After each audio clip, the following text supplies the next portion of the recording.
세균 등의 성분이 식품에서 확인되면 식약처가 해당 식품을 전량 회수해 폐기합니다.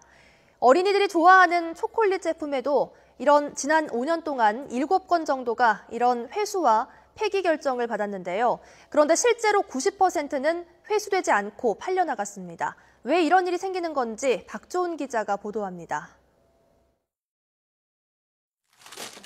지난 6월 세균이 기준보다 많아 전량 회수 폐기하기로 했던 롯데제과의 초콜릿입니다. 유통기한 2016년 4월 15일 제품 13,000kg.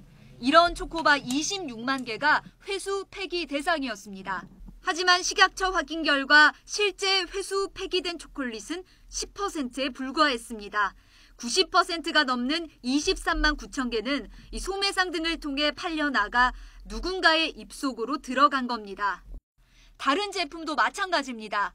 지난 2012년 세균 검출로 문제가 됐던 오리온 제과의 초콜릿도 80%가 회수되지 못했습니다. 제품에 따라선 0.1%, 그러니까 1000분의 1도 회수되지 못한 제품도 있습니다. 지난 5년 동안 이렇게 전량 회수가 결정된 초콜릿은 7개인데 평균 회수율이 10%가 채 안 됩니다. 먹어서는 안 될 초콜릿 50만 개가 그냥 팔려나간 겁니다. 대체 왜 이럴까? 무엇보다 식품의 회수 폐기 결정이 너무 늦게 내려져서입니다. 시중에 유통되는 제품에 문제가 없는지 식약처가 순회 감시를 하고는 있지만 모든 제품의 문제를 다 찾아내기엔 턱없이 부족하다는 겁니다. 가장 유통기한이 많이 남은 제품 위주로 수거를 해라. 이렇게 해서 이제 운영은 하고 있는데 이제 그게 전국적으로 보게 되면은 결국 유통 매장에서 랜덤하게 샘플링 하기 때문이고요.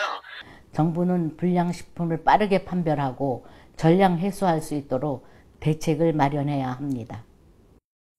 또 문제의 제품을 완벽히 회수하지 못하더라도 명확한 처벌 규정이 없는 것도 하나의 원인입니다.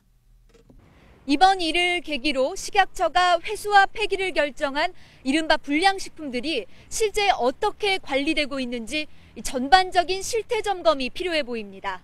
YTN 박조은입니다.